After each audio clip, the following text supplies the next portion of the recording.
마태복음 5장이죠. 5장 4절입니다.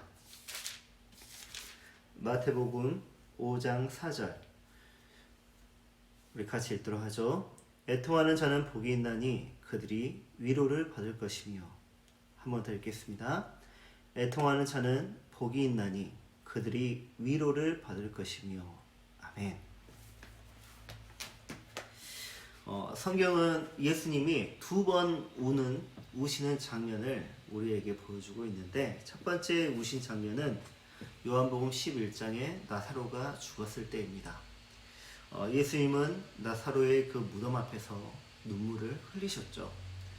그리고 두 번째 장면은 누가복음 19장에 있는데, 예수님이 십자가를 지시기 위해 예루살렘으로 향하시다가 예루살렘을 보시면서, 그 성을 보시면서 눈물을 흘리십니다. 우시죠. 근데 성경은 예수님이 웃으셨다, 어떤 일로 크게 웃으셨다, 미소를 띄우셨다, 그런 장면을 소개하고 있지는 않습니다. 예수님은 웃음을 모르는 분이셨을까요? 그건 아닐 것입니다. 예수님은 우리와 같이 똑같은 성정을 가지고 계셨고, 또 인격을 가지고 계셨고, 또 우리처럼 감정을 가지고 계셨기 때문이죠. 하지만 예수님은 웃지 않더라고요. 대신 예수님은 자신의 전 삶을 가지고 애통해 하셨습니다. 예수님은 사람들을 보고 우셨고, 예루살렘을 보고 우셨고, 그렇게 슬퍼하셨죠. 왜냐하면 당신이 그렇게 슬퍼하고 울 때마다 당신의 그 애통이 사람들에게, 그리고 예루살렘에게 복이 되었기 때문이죠. 그 주님께서 우리에게 두 번째 지복을 주십니다. 두 번째 지복, 두 번째 행복은 애통하는 자는 복이 있나니 그들이 위로를 받을 것이니요입니다. 혼란스럽죠? 그리스도인은 구원의 기쁨으로 인하여 웃는 자, 기뻐하는 자 아닙니까? 그런데 주님은 우리 보고 웃지 말라고, 우리 보고 울라고 말씀하십니다. 어떻게 해야 할지 모르겠죠. 웃어야 할지 울어야 할지 정말 모르겠습니다. 우리는 이 두 번째 지복을 어떻게 이해하고 받아들여야 할까? 주님의 가르침을 왜 이렇게도 이해하기 힘들고 모순되는 것이 참 많을까요? 참 어렵습니다. 몇 년 전 제가 신천지 교회를 지날 때였습니다. 수많은 젊은 남녀들이 블랙 앤 화이트, 검정색과 하얀색이 어우러져 있는 그런 옷들을, 그런 코드가 딱 있더라고요. 그런 옷을 입고 건물에서 우르르 이렇게 하고 나오는데, 그 광경이 저한테 무척 이상하게 보였어요. 신기하고. 왜냐하면 정말 모두가 하나같이 다 웃고 있어요. 정말 기뻐하는 표정만 있습니다. 그게 정말 신기했습니다. 다들 밝은 모습으로 대화를 나누고요. 혼자서 걸어가는 사람이 없어요. 다들 335 짝을 지어가지고 그렇게 막 웃으면서 기뻐하면서 그렇게 흩어지더라고요. 누가 보면 야, 저 교회 진짜 좋은 교회구나, 또는 그래, 저게 참 종교지 라고 말할 수 있을지 모르겠으나 제 눈에는 그게 이상하게 보였단 말이에요. 모두가 다 하나같이 웃고 있다는 것이, 그리고 모두 다 젊은 사람이라는 것이 제 눈에 이상하게 보였습니다. 그것은 제가 경험한 교회, 그리고 성경이 소개하고 있는 교회와 많이 다른 모습이었거든요. 제가 경험한 교회는 애통이 끊이지 않는 교회였습니다. 그리고 성경이 소개하는 교회 역시 애통이 멈추지 않는 그런 교회였고요. 저는 많은 교인들이 눈물을 흘리는 모습을 보았고, 찬양을 하다가도 우는 교인을 보았고, 울부짖으며 기도하는 교인들을 많이 보았습니다. 설교를 듣다가 눈물을 훔치는 분도 계시고, 설교를 듣다가 대성통곡을 하시는 분도 보았습니다. 그 애통이 얼마나 컸던지 가슴을 두드리면서 정말 통곡을 하면서 그렇게 고통스러워하는 교인들을 여러 보았습니다. 그 누구도 그것이 잘못되었다고 고치려고 하지 않더라고요. 모든 교인들은 그와 함께 울어주고, 그의 울음을 덜어주고, 다른 잡음 소리를 내지 않았고, 그의 애통을 나누면서 기도를 해 주었고, 혹시 그가 처한 상황에 필요한 도움이 있을까 하고 세심하게 살피는 가운데 도움을 주더라는 것입니다. 제 경우에도 그랬거든요. 제가 처한 상황이 있었고 제게 일어난 특별한 사건들이 있지 않겠습니까? 그때 교인들은 저를 위로해 주었고 마음이 가난해진 저를 도와주었고 의기소침해질까봐 저를 막 격려를 해주더라고요. 이게 제가 경험한 교회이고 성경도 교회를 그렇게 소개하고 있습니다. 그런데 신천지 교회는 이런 애통이 보이지 않아요. 그들 역시 우리와 같은 사람일 텐데 그들은 애통을 완전히 차단시킨 것 같아요. 그들이 맞고 우리가 틀린 것일까? 아닐 것입니다. 주님은 분명 당신의 성도들에게, 당신의 백성들에게 애통해야 할 것을 요구하고 있거든요. 그렇다면 그들과 우리의 차이는 무엇일까? 우리는 왜 애통해야 하는데 그들은 애통해야 하지 않는 것일까? 복음 때문입니다. 그들의 복음과 우리의 복음의 본질상 차이가 있기 때문이에요. 복음은 반드시 그리스도인으로 하여금 애통하게 만들거든요. 그게 그에게 복이 되고 행복이 되기 때문입니다. 이런 말도 안 되는 소리. 하지만 그 이유를 들어는 보아야 하겠죠. 먼저 우리가 기억해야 할 것이 있는데 그것은 첫 번째 지복. 잊어버리면 안 됩니다. 심령이 가난한 자는 복이 있나니 천국이 그들의 것이며. 이것을 우리가 기억해야 할 필요가 있습니다. 왜냐하면 심령이 가난해진 그리스도인에게 필연적으로 생기는 현상이 있는데 그게 바로 애통한다. 바로 이것이거든요. 심령이 가난한 자가 소유하는 게 바로 천국이라고 했잖아요. 천국은 죽어서 가는 나라입니까? 이때 천국은 현재적 천국이라고 말을 했습니다. 하나님의 통치를 받는, 하나님의 명령을 받는, 하나님의 간섭을 받는 그런 나라, 그게 바로 천국이 있고요. 또 주님의 영광을 바라보면서 찬양과 예배와 기도를 하는 것이 바로 천국이라고 했고, 마지막으로 그분과 동행하는 삶이 천국이라고 했습니다. 그래서 심령이 가난한 자는 반드시 누구를 만나게 되어 있겠습니까? 주님을 만나겠죠. 천국에 있으니까, 천국을 살고 있으니까 주님을 만나는 것이 당연하지 않겠습니까? 어떻게 만납니까? 말씀을 읽고 묵상하면서 주님을 만나고요. 예배를 드리면서 주님을 만나고, 설교를 들으면서 주님을 만나고, 기도를 가지고 주님을 만나고, 꿈과 환상으로 주님을 만나기도 합니다. 그때 그리스도인들은 어떻게 될까요? 웃음이 나올까요? 아닙니다. 자신의 철저한 무능과 절망을 경험하게 됩니다. 이렇게 자신의 삶을 주님 앞에서 점검하는 사람이라면 반드시 그 사람은 자기 죄 때문에 괴로워하고 애통해야 합니다. 그리고 그는 이내 무엇을 하느냐? 회개의 자리로 나아가는 것이죠. 이게 핵심이에요. 애통해하며 회개의 자리로 나아간다는 것은 과거 자기 자신에게 머물지 않겠다는 의지이거든요. 애통하는 자가 복된 것이 바로 여기에 있어요. 그의 심령이 바로 가난한 자이기 때문에 천국이 그의 것이기에 더욱더 그러하다는 것입니다. 그리고 그 애통이 회개하려는 사람을 만들고 그 철저한 죄성과 절망 가운데서 나와 주님께 두 손을 들고 회개의 자리로 나아가게 하는 것이 바로 애통입니다. 돌아온 탕자 잘 아시잖아요. 돌아온 탕자 비유에서 첫째 아들이 복이 있습니까? 둘째 아들이 복이 있습니까? 둘째 아들이 복되잖아요. 둘째 아들은 자신의 죄를 깨닫고 난 후 아버지께 돌아옵니다. 근데 어떻게 돌아옵니까? 과거 둘째 아들의 모습으로 돌아오는 것이 아니라 그 둘째 아들의 모습을 버리고 자신을 이제는 아들이 아닌 종으로 여기게 해달라면서 낮은 자의 모습에서, 과거 자신의 모습에서 완전히 떠난 자로 자신을 소개하고 겸손한 가운데 아버지께 가는 거 아니겠습니까? 그런데 큰아들은 그렇지 않았습니다. 얼핏 보면 그는 아버지에게 잘 순종하고 있고 아버지를 잘 모시고 있는 아들로 비춰집니다. 그러나 실제로 그는 아버지를 원망하고 있었고 동생을 정말 미워하고 싫어하고 있었습니다.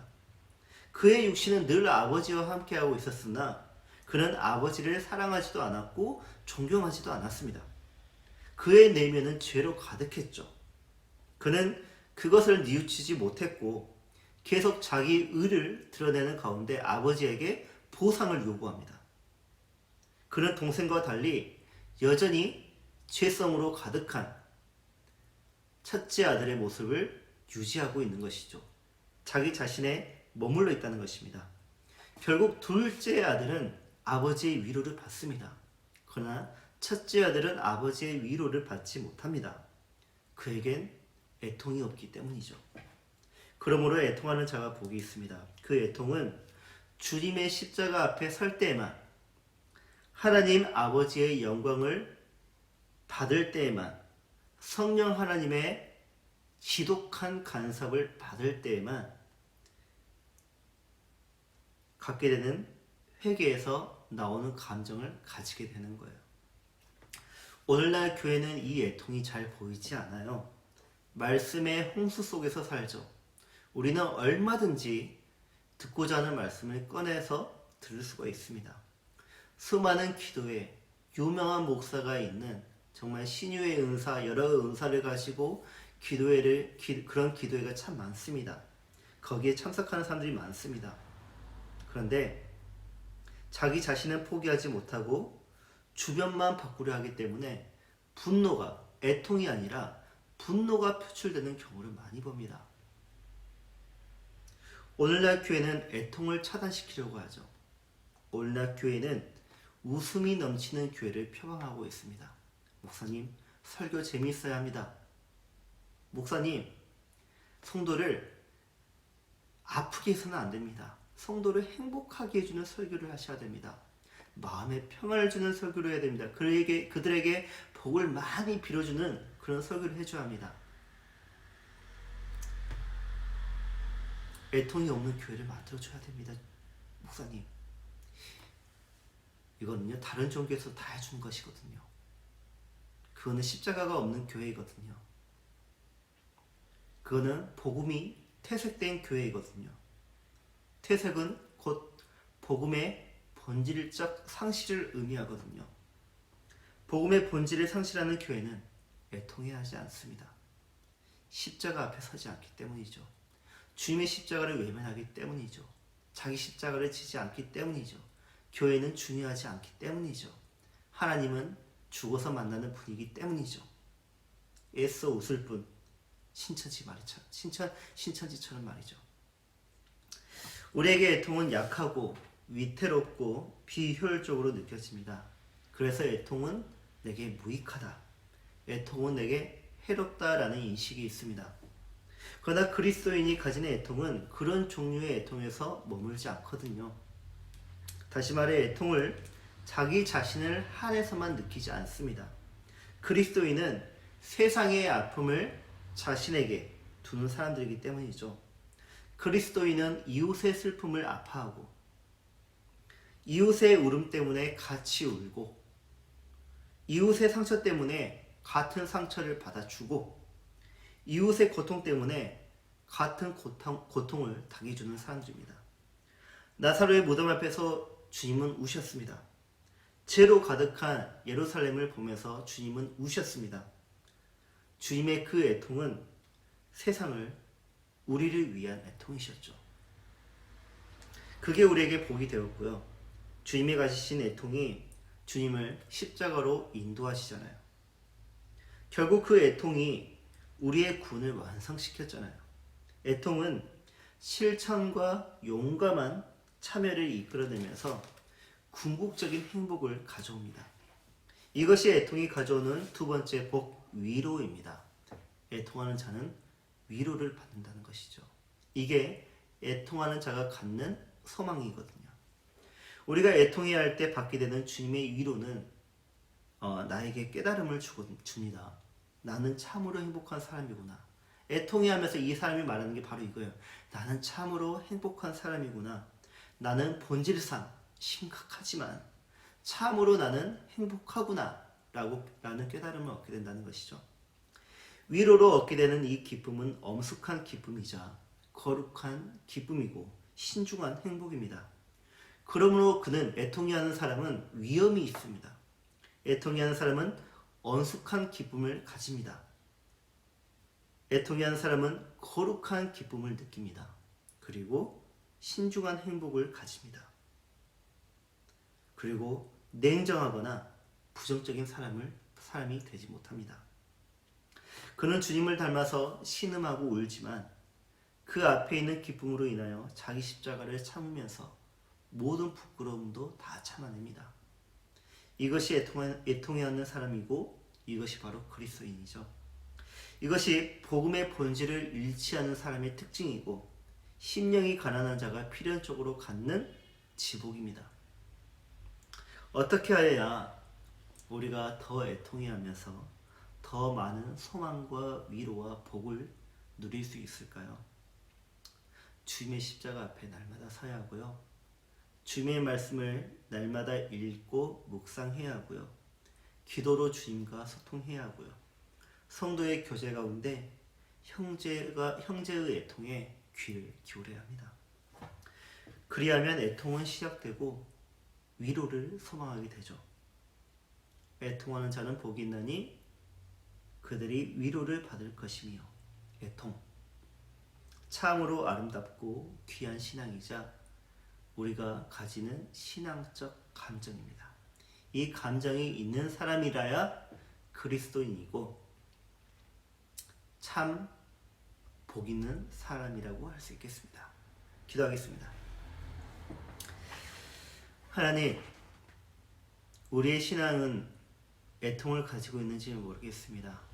세상을 바라보면서 애통을 하는지, 내 이웃을 보면서 애통하는 마음을 가지는지, 내 형제를 보면서 애통이 하는지, 죄가 있는 현장을 보면서 가슴을 치는지, 눈물을 흘리는지, 가난한 자를 보면서, 병든 자를 보면서, 어려운 일을 당한 자를 보면서, 귀신 들린 자를 보면서 우리가 애통해 하는지, 그리고 그들과 함께 울어주는지, 그것이 우리 삶에 있는지 궁금합니다.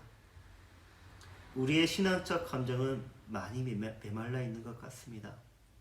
우리의 눈물은 어느새 다 말라 있고 우리의 가슴은 뜨겁지 못하는 것을 봅니다. 우리에게 주님의 심령이 필요합니다. 가난한 심령이 필요합니다. 주님, 그 가난한 심령을 우리에게 주시고 우리에게 애통해야 하는 그 마음을 회복시켜 주셔서 우리도 위로를 받고 우리의 이웃도 위로를 받는 그 행복을 우리에게 허락하여 주시옵소서. 오늘 우리 주변을 돌아보겠습니다. 내 형제의 주변을 돌아보겠습니다. 형제의 말을 들어주고 내 이웃의 마음을 들어주겠습니다. 애통이 필요하다면, 같이 울어줌이 필요하다면 울어줄 수 있는 우리 이웃이, 그런 선한 이웃이 되기를 원합니다. 하오니 우리의 눈을 밝혀주시고 우리의 귀를 열어주시고 우리의 마음도 열어주시옵소서. 그 하루의 삶을 다 마치고 난 후 아버지께 낱낱이 하루를 다 고백하는 가운데 아버지께 모든 영광을 올려드리고 우리의 삶이 이전보다 더 발전된 성숙된 삶임을 느끼게 하여 주시옵소서. 우리 구주 예수님의 이름으로 기도드립니다. 아멘. 하늘에